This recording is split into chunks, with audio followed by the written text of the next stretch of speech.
Bom estar aqui com vocês mais uma vez. Eu estou gravando nesse momento as duas aulas que faltavam para mim dar esse reforço, esse algo a mais para vocês estudarem eh, e entender um pouco mais da matéria, ok? Pessoal, eu vou então abordar a aula de hoje, as condições ambientais do ambiente de trabalho, né, da ergonomia, e também a aula sobre a organização do trabalho.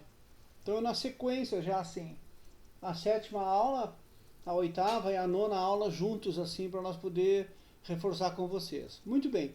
A NR17, então, como eu falei, ela está fundamentada em 5 pilares. A norma regulamentadora número 17, né? Não a ergonomia, não a ciência ergonomia, eu estou falando da norma regulamentadora 17. E ela está fundamentada em transporte manual de cargas e mecânicos, né? Como avaliar essa questão e a importância que se dá para as cargas enquanto um dos elementos que mais hoje contribui para o surgimento de doenças ocupacionais relacionadas ao trabalho. Depois ela fala sobre as posturas adotadas no ambiente de trabalho, que é em pé e sentado, ou a alternância de postura, né? E eu me lembro que eu considerei com vocês a nota técnica 060, que foi dando essa contribuição de quando indicar, quando contraindicar, vantagens e desvantagens da postura em pé e sentada. Né? O outro pilar da NR17, então, são as mobílias e equipamentos.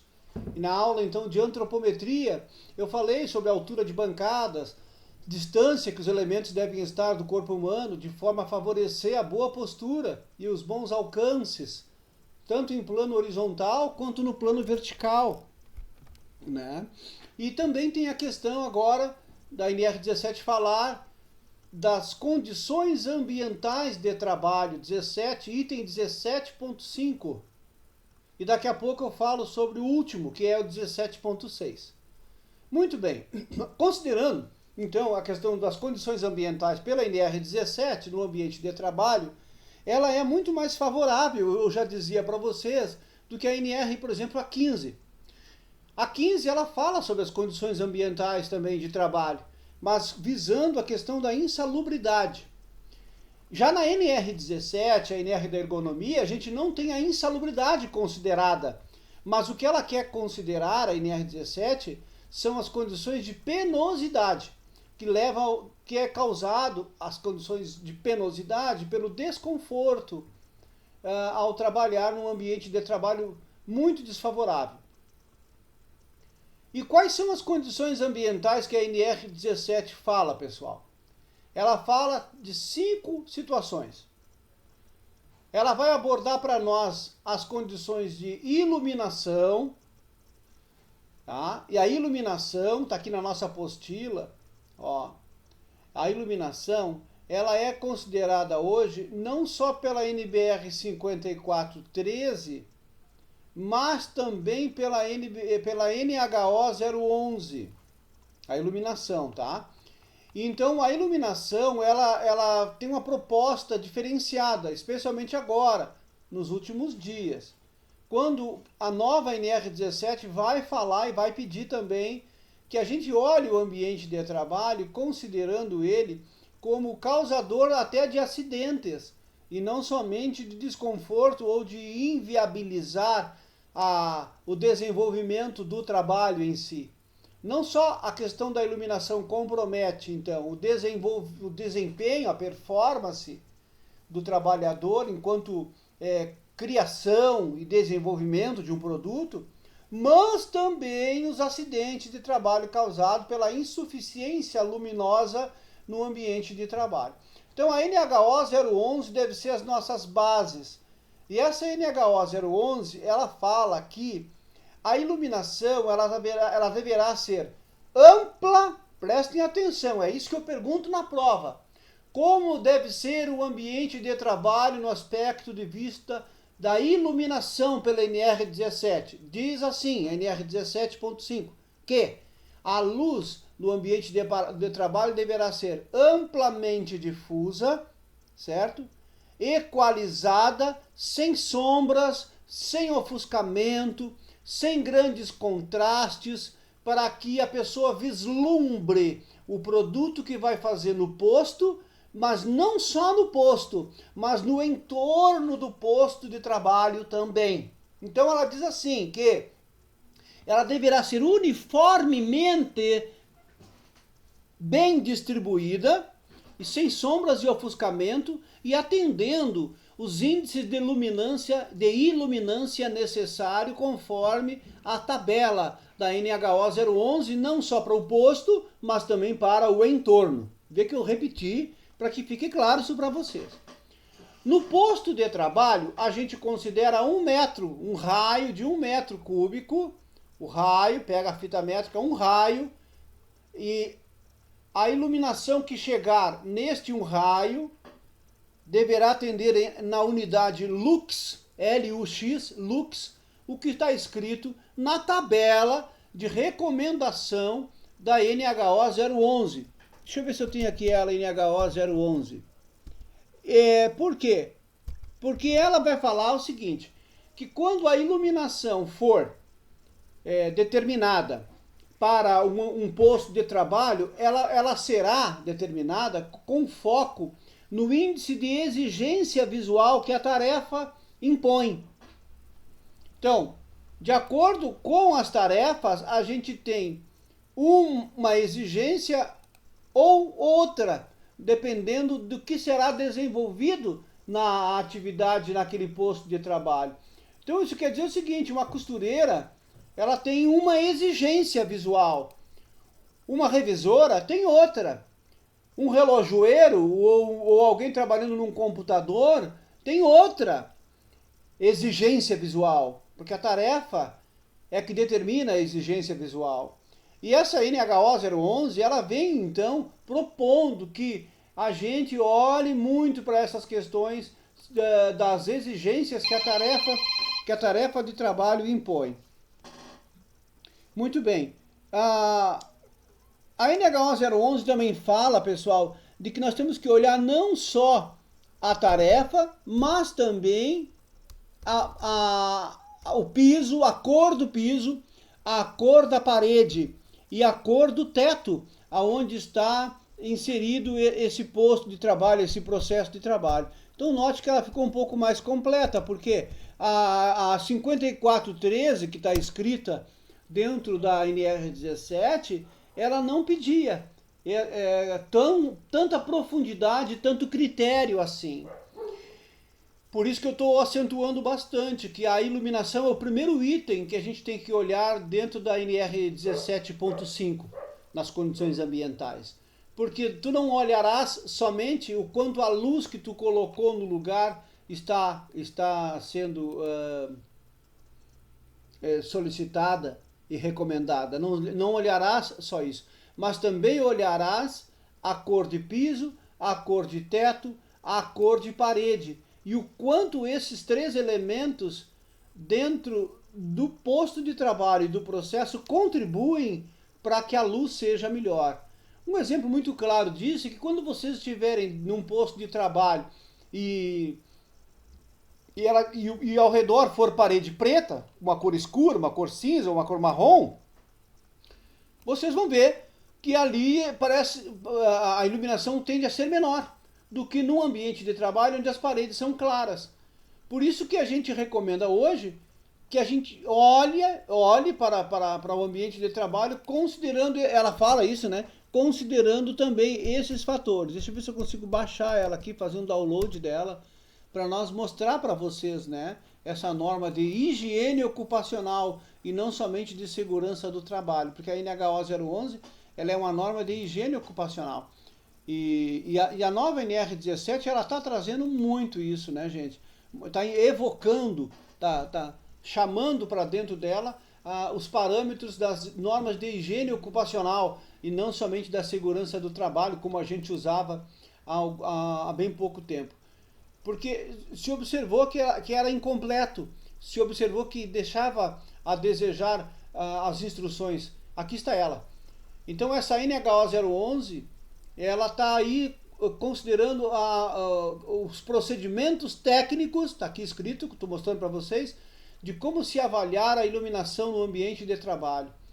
E aqui dentro dela, ó, então aqui eu estou folheando ela, vocês estão vendo, nós vamos encontrar as tabelas, que são as tabelas por área de atividade econômica e o quanto a luz deverá estar sendo considerada. Quero começar aqui pelas definições. Ângulo de corte, né? É medido no plano horizontal abaixo da qual a lâmpada, ou mais de uma lâmpada, estão os raios de iluminância estão sendo oferecidos para a visão direta do observador. Esse é chamado de ângulo de corte. Aparência de cor refere-se então à cromaticidade das lâmpadas. Tem lâmpadas que são incandescentes, tem lâmpadas fluorescentes, tem lâmpadas de LED, lâmpadas frias, lâmpadas quentes. Tudo isso, lâmpadas de vapor de sódio, que a gente acaba tendo no ambiente de trabalho e influencia na aparência da cor que terá. Área adjacente, área próxima à área do trabalho, região definida como entorno imediato. Então, eu posso chamar de entorno imediato, preste atenção nessa palavra, ou área adjacente ao posto. Área da tarefa é a área do posto propriamente dito, determinado então pela região onde a visão do trabalhador deverá ser num plano horizontal, receber no plano horizontal, receber do vertical a incidência luminosa. Área de trabalho, entorno imediato é uns 50 centímetros ao redor desse 1 metro cúbico. Então eu tenho 1 metro cúbico, ali tem que chegar X lux de luz da lâmpada que a gente está instalando no ambiente de trabalho, da iluminância que nós estamos colocando, pode ser mais de uma lâmpada, né? E tudo que passar, então, ao redor desse raio, além dele, meio metro, é chamado de entorno imediato. Então presta atenção, não é o pavilhão todo o entorno imediato. O entorno imediato é aquilo que passa de 1 metro cúbico. Então tem o raio de 1 metro cúbico, 50 centímetros para as laterais desse raio cúbico, nós temos a área de entorno imediato. Porque na tabela vai mostrar quanto tem que ser de lux no posto e no lado tem uma coluna dizendo quanto tem que ser o entorno imediato. Ok? Então vamos lá, direto para as tabelas. Só lembrando, ela vai pedir um critério de avaliação. O critério de avaliação adotado nessa norma de iluminância é a medição ponto a ponto nas diferentes tarefas e a comparação dos valores mínimos exigidos corresponde ao valor de iluminância mínima representado pela letra E maiúsculo, que quer dizer letra E é o mínimo. Então você vai botar no seu laudo lá, 500 lux é o que recomenda. E no lado vai estar escrito assim, mas 300 lux é o mínimo. Então 300 lux é o mínimo que se tem que ter. Então tem o recomendado e o mínimo ainda que se admite será X. Então está ali o outro valor com lux E. É o que vai estar escrito no lado. Uma coisa interessante nesse critério que aqui fala, que eu quero chamar a atenção de vocês, é ponto a ponto, porque alguns técnicos de segurança pegavam o luxímetro, iam para o ambiente de trabalho e mediam um geralzão. Não, é ponto a ponto. Posto costureira 1, costureira 2, costureira 3, 50 costureira, 50 pontos. Ela também vai mostrar na tabela dela, esta norma de higiene ocupacional, que não é embaixo da lâmpada que a gente mede. Não tem pontos estratégicos, chamado ponto a ponto, dentro desta área, dependendo da quantidade de lâmpada e como é que as lâmpadas estão posicionadas. Se as lâmpadas estão posicionadas no perfilado, em perfilado paralelo aos postos, ou se elas estão num bojo, suspenso lá no meio do pavilhão. É diferente. Então ela vai mostrar, eu vou mostrar aqui para vocês como é que é feito essa iluminação. Aqui está o que eu falei agora há pouco, ó, o que é o entorno imediato e o que é o posto de trabalho. Tabela 1. A iluminância na área da tarefa em lux, aqui diz assim, exemplo, né? É um exemplo aqui, deverá ser mais ou menos 750 lux. E no entorno imediato? O entorno imediato será de 500. Isso quer dizer o seguinte, 750 no posto de trabalho, naquele raio que eu falei para vocês, de 1 metro cúbico, e 50 centímetros para o lado, 500. Por que ela fala isso? Que é para a gente não ter aqueles contrastes muito grandes de uma luz forte num posto e uma escada, às vezes um corredor cheio de caixa, cheio de objetos, com 100 lux. Então, imagina, antigamente era assim, 750 lux aqui no posto, tá bom, nem se olhava o resto. Agora não, 750 lux aqui no posto e 500 lux no entorno do lado ali do posto, para não dar um choque, um contraste muito grande no olho do trabalhador, que fica às vezes exposto a um alto índice de iluminação. Aqui está então a tabela que eu vou mostrar para vocês, que é o que importa também para a gente. Ela fala do instrumento que é o luxímetro, como é que se calibra um luxímetro, como é que se posiciona o luxímetro. Áreas gerais de identificação. Quadro 1. Níveis de iluminamento E. Quer dizer o quê? Níveis de iluminamento mínimo. Níveis de iluminamento mínimo é representado pela letra E num posto de trabalho. Então note, ela já está dizendo o mínimo. Porque existe 3 considerações: o mínimo, o médio e o máximo.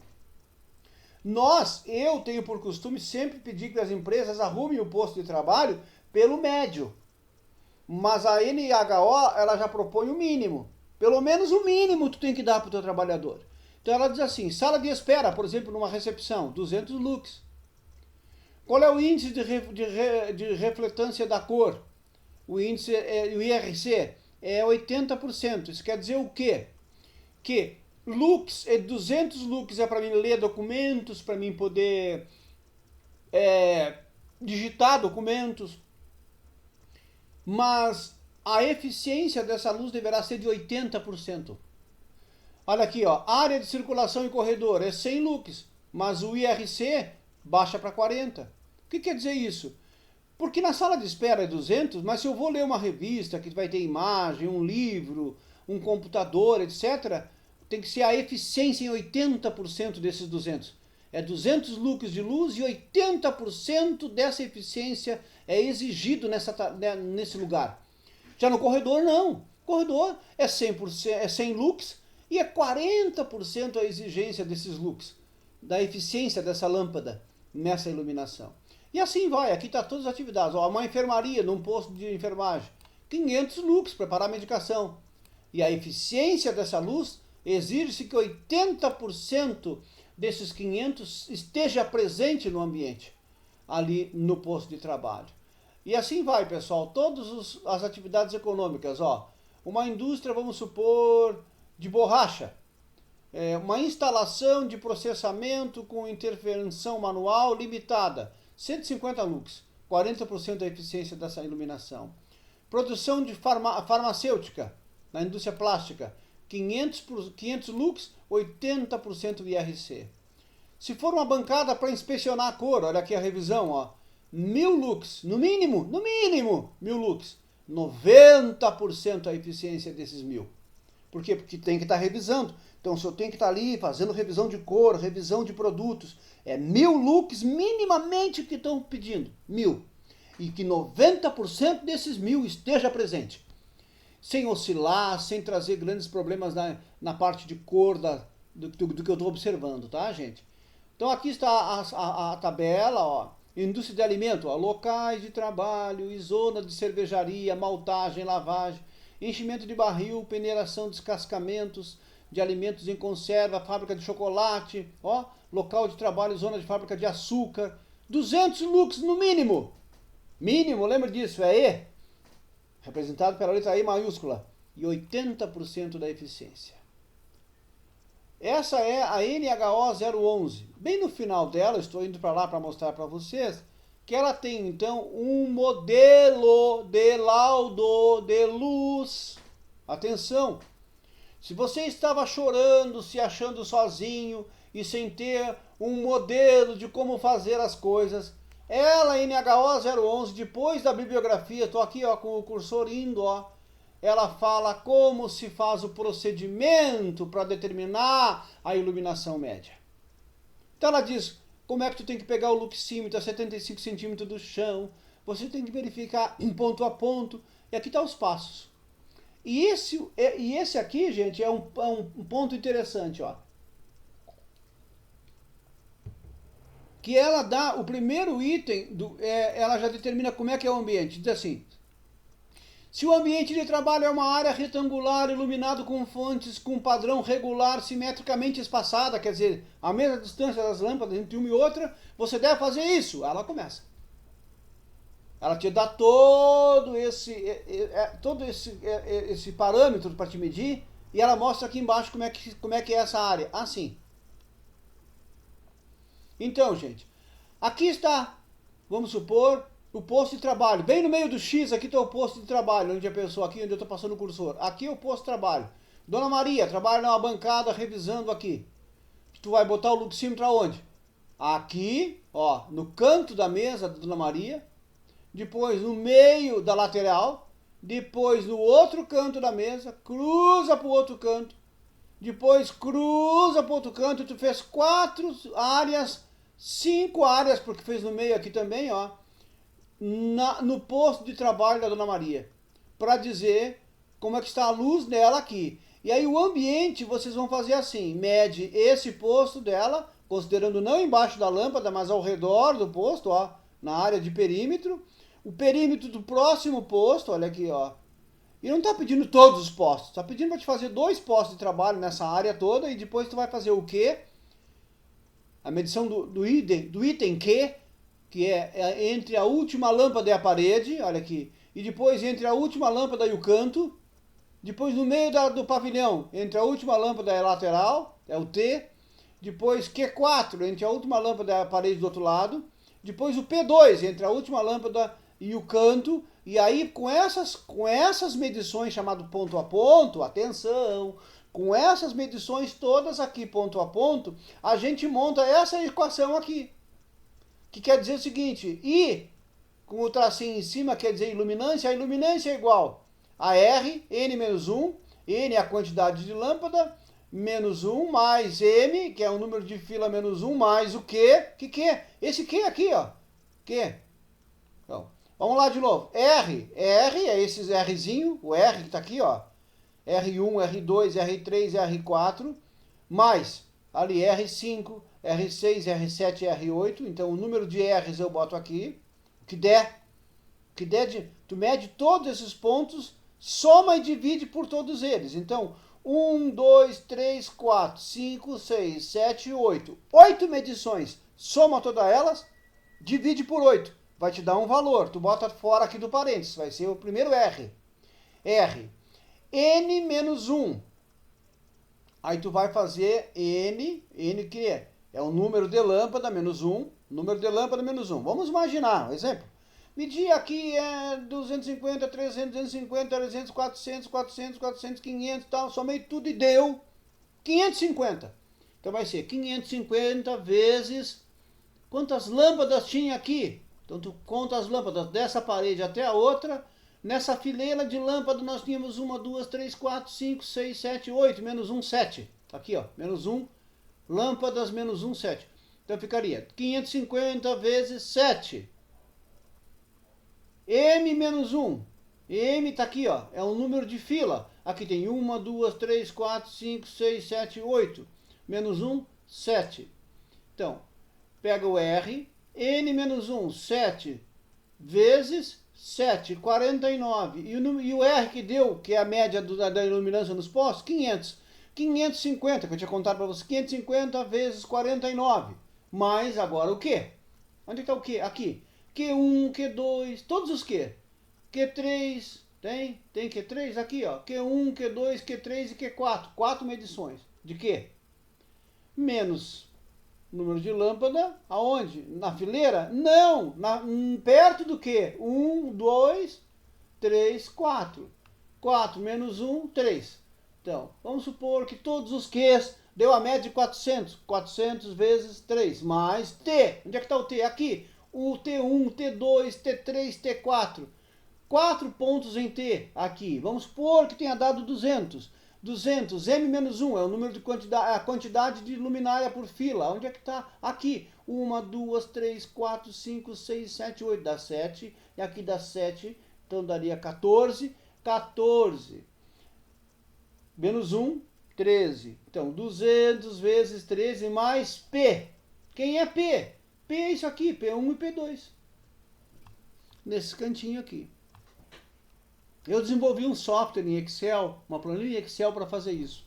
Quando eu estou lá medindo a empresa, eu pego lá, jogo tudo no Excel, já está ali as células para me montar, Q1, a célula Q1, a célula Q2, a célula Q3, a Q4, boto tudo, já me dá a média. O Excel soma e já me dá a média, é fantástico. E assim ela vai te dando as áreas, olha aqui, ó. Área 2 é um ambiente de trabalho retangular com luminária central, ó. É um pavilhão com um bojo lá em cima. Como é que eu meço? Aí ela mostra aqui, assim. Aqui está o bojo e eu peço e faço, eu pego e faço 4 medições entre o bojo e a parede. Aqui está o bojo, provavelmente aqui está o posto de trabalho embaixo do bojo, ou os postos de trabalho, pode ter 4, 5 postos aqui. Eu meço aonde? Meço distante do bojo, ó, afastado ao redor da onde a incidência luminosa está chegando. Ela vai te dando outros modelos, ó, de ambientes e de lâmpadas. Outros modelos de ambientes e lâmpadas. E ela vai te dando os lugares aonde tu tem que medir. Não é em todos. Tem técnico de segurança que sai medindo tudo. E aí se perde, não sabe quanto é que tem de média. Não precisa. Mede só onde a NBHO está pedindo. Tem todo um mapinha pronto, olha aqui, ó. Esses pontinhos com as letras e os números é os lugares aonde tu vai colocar o teu luxímetro para medir. Muito legal a NH011. E ela vai te dando depois no finalzinho aqui, queridos, o modelo de um documento. O que tu escreve no documento, tá? A área de trabalho, os níveis de iluminação, os trabalhadores que se estão conseguindo resolver um checklist, ó. O sistema de iluminação, as áreas se estão livres, o ambiente, ele não tem nenhum efeito perceptível, complicado, muito contraste, muito ofuscamento. E aí ela te dá aqui agora como tu escreve o teu relatório final, como escrever um relatório final de um laudo de iluminância. Eu achei muito completa essa NHO. Eu recomendo que vocês leiam ela, baixem, como eu baixei agora aqui para vocês. Vocês viram que eu baixei da internet rapidinho. Ela não é cobrada, é de graça. Baixa ela e está aqui. Faz o teu modelo, pratica, porque na semana passada 4 empresas me pediram orçamento para fazer o laudo de luz só por NHO. Vai dar dinheiro para vocês, vai dar trabalho, mas não é todo mundo que sabe fazer. É muito legal vocês seguirem o que ela está pedindo. Ok, meus amados? Eu até vou salvar ela, porque agora, quando eu for falar com vocês, eu já vou deixar salva aqui na pastinha da Faccentro. Aí eu só vou clicar ali e vou enviar para vocês essa NH011, que ela é muito bacana. E a gente tem que ter ela mesmo à nossa disposição, ela tem que estar na nossa cabeceira, porque nós precisamos, é o conhecimento quem nos traz a liberdade e a autoridade. Quem não sabe, quem não lê, não tem muito para dizer, e quem não sabe não pode nem argumentar. Tá bom, gente? Temos que saber fazer as coisas. O segundo item das condições ambientais é a questão da da temperatura. A temperatura, eu toco nesse assunto porque nós não fazemos a medição de temperatura pela NR17 igual à NR15. Na NR15, os parâmetros de medição são 30 graus Celsius. Na NR17, os parâmetros são 26,5. E a temperatura na NR17 é chamado aqui, ó, pessoal, de temperatura efetiva. Na NR15 é estresse térmico. Na NR17 não é estresse térmico. A temperatura é chamada na NR17 de temperatura efetiva. E o que é temperatura efetiva? Temperatura efetiva, está aqui escrito, é um índice, tá? Eu estou lendo aqui o conceito, desenvolvido em 1927 pelo pesquisador Iaglu, com o intuito de apreciar o conforto térmico. É definida a temperatura efetiva através da temperatura ambiente com ar calmo, saturado de vapor de água, que produz a mesma sensação térmica do ambiente. A determinação da temperatura efetiva é obtida por meio da introdução de um ábaco específico para os seguintes parâmetros. Neste ábaco, nesta tabelinha, né, nessa ferramenta, é uma ferramenta dos gregos, lá da antiga Grécia, os matemáticos gregos usavam o ábaco. Nele nós colocamos a temperatura do ar seco, bulbo úmido e a velocidade do ar. Aqui está ele. Então, no lado direito, eu pego com o meu aparelhinho chamado IBUTG ou psicômetro que eu mostrei para vocês e coloco aqui nesse local a temperatura do ar seco, quanto deu. Olho lá no aparelho e venho aqui e marco aqui, ar seco, X. Na régua do lado direito, eu vou colocar, olhando no aparelho também, porque eu mudo ali o parâmetro, olho quanto está dando de bulbo úmido, que é o pavio lá do IBUTG, ou o bulbo úmido no aparelho. E coloco, vou ali e olho na régua, quanto deu no aparelho e marco. Y. Então, marco na esquerda o seco, marco na direita o úmido. E pego um aparelhinho chamado ventilômetro, porque aqui diz que a velocidade do ar, ó, deve ser considerada, então eu preciso de um aparelho chamado ventilômetro, aquele que tem aquelas hélicezinhas que sopra e ela bate qual é a corrente de ar que está passando nesse ambiente. E eu marco aqui eu tenho de 0 até 5 metros por segundo. Então eu venho aqui e olho quanto está dando no display do aparelho, boto lá, sinto quanto está dando de ventilação, venho aqui no meu ábaco e marco. Aqui eu marco quanto está dando, na linha azul aqui, a velocidade do ar. E qual é o parâmetro que eu vou considerar? É a união entre o ponto das linhas do seco com o úmido, aqui ó, a linha vermelha, a união entre os dois pontos de seco e úmido com a velocidade do ar. Então, seco na esquerda, úmido na direita, velocidade do ar. Levo a linha da velocidade do ar e aonde as linhas se encontram, eu tenho agora uma, vamos chamar assim, a terceira linha, que é essa verde aqui. Nesta linha aqui, como é que eu chego aos graus Celsius para esta linha? Olhando aqui embaixo nesta régua, ó. 0, 10, ó, 15, 20, 25.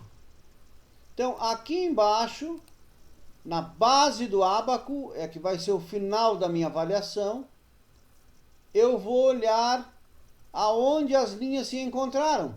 Então, seco, úmido, velocidade do ar. Faço o cruzamento e aonde as linhas se encontrarem, eu vou ter uma linha que vai determinar a temperatura efetiva. Nesse caso aqui, pelo que eu estou vendo, deu 30 graus no seco, deu 25 no úmido, e a velocidade do ar, que era em torno de 1,5 metros, 1,5 metros por segundo, ou 1,5 metro por segundo, me levou a influenciar neste ambiente a temperatura de tal forma que o que era 30 seco e 25 no úmido passou a ser efetivamente 22. Então quer dizer o quê? Que neste ábaco eu considero 3 fatores, o seco, o úmido e o ar que passa. E esse ar que passa é quem faz baixar a temperatura. Querem ver? Imagine que se ao invés de 1,5 metro por segundo, se fosse aqui, ó, ao invés de ser isso aqui, ó, 1,5 metro por segundo, no meu ventilômetro estivesse aparecendo 5 metros por segundo. Vamos supor que fosse uma ventania. Eu botava o aparelho lá e dava uma quantidade de ar enorme sendo ventilado nesse ambiente. Sabe o que aconteceria? Olha aqui. Eu ia pegar uma linha, eu ia levar aqui, em vez de estar aqui no 1,5, eu ia levar aqui no 5. Ia levar essa linha em cima da marcação dos 5 metros por segundo, até encontrar a linha do seco e do úmido. E aí aqui, ó, pessoal, a linha resultante dessa união seria não 22, mas 15 graus. Aqui onde eu parei o cursor. Não sei se entenderam o que eu estou falando. Eu estou querendo provar para vocês que o que interfere no ambiente de trabalho é a ventilação e não a temperatura. A quantidade de ar que circula ela é mais importante do que a temperatura, porque é ela que influencia na baixa da temperatura. Volto a mostrar. Se o ventilômetro fosse 1,5 metro só, que está marcando aqui, se não fosse, fosse 5, ao invés de 1,5, eu levaria a minha linha, marcaria ela até encontrar a seca e úmida, e a resultante dessa união seria uma linha que aqui, ó, ia ser ia marcar 15 graus de temperatura efetiva e não 22. Quer dizer, bem ventilado o ambiente, baixa a temperatura. É em cima disso que nós vamos trabalhar para pedir para o patrão lá baixar a ventilação e a temperatura no ambiente. O terceiro elemento das condições ambientais, gente, é a velocidade do ar, que está aqui, que não deverá ser menos do que 0,75 metros por segundo. Isso quer dizer o seguinte, não pode ser uma ventania. Tem que ser 0,75 metros por segundo. Uma brisa. E a umidade relativa do ar, 40%. Lá em Brasília, as pessoas secam o nariz, sangram até o nariz. Em Goiás também. Quando o Inter e o Grêmio vão jogar lá para Goiás, passam mal, porque é menos que 40% a umidade do ar lá. É muito seca. Aí a pessoa passa mal, porque eu preciso de umidade no ar que entra no meu pulmão, em torno de mais ou menos 92% ali de saturação de oxigênio, 93% de saturação de oxigênio, e bem lubrificada os meus cílios, senão eles não batem, senão a minha via aérea fica seca, ela fica rígida. Então a umidade do ar é para mim pegar e poder dilatar, inclinar e bater os cílios que filtram o ar para chegar no meu alvéolo. Não entra ar seco no alvéolo, ele tem que entrar umidificado. Ok, então pessoal, foram 5 elementos das condições ambientais. Quais são? Iluminação, que é pela legal 011, temperatura, que eu uso o ábaco, com os 3 elementos, seco, úmido e velocidade do ar. Velocidade do ar, que é de 0,75, o teto, o máximo. Umidade do ar, que é 40%. E o ruído, que em ergonomia é 60 dBA, para quem está numa atividade que precisa pensar, uma atividade que faz cálculo, uma atividade que precisa de silêncio, é 60, 65 dBA. Eu recomendo para vocês, e eu falei na aula, que a gente tem que ter critérios para fazer a medição ambiental. Não sai com os aparelhos somente considerando aquilo que os aparelhos mostrarem.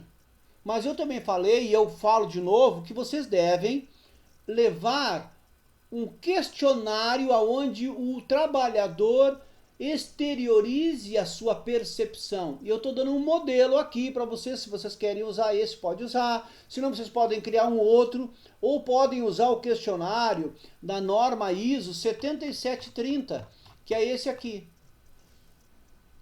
A ISO 7730, ela também tem um questionário muito reconhecido e aceito, que fala da percepção que o trabalhador tem no ambiente de trabalho. Eu criei para mim esse aqui, porque aqui eu coloco lá e ele marca para mim nesta régua, entre adequado e inadequado, como é que ele sente cada um dos 5 itens. Ó.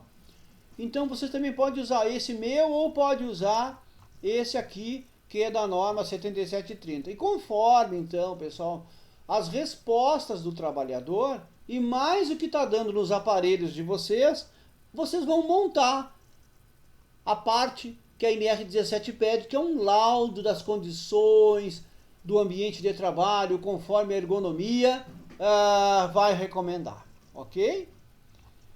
Muito bem. Eu estou passando, aqui estão os aparelhos que eu medi para vocês, que eu mostrei para vocês que eu tenho e que uso nas minhas medições.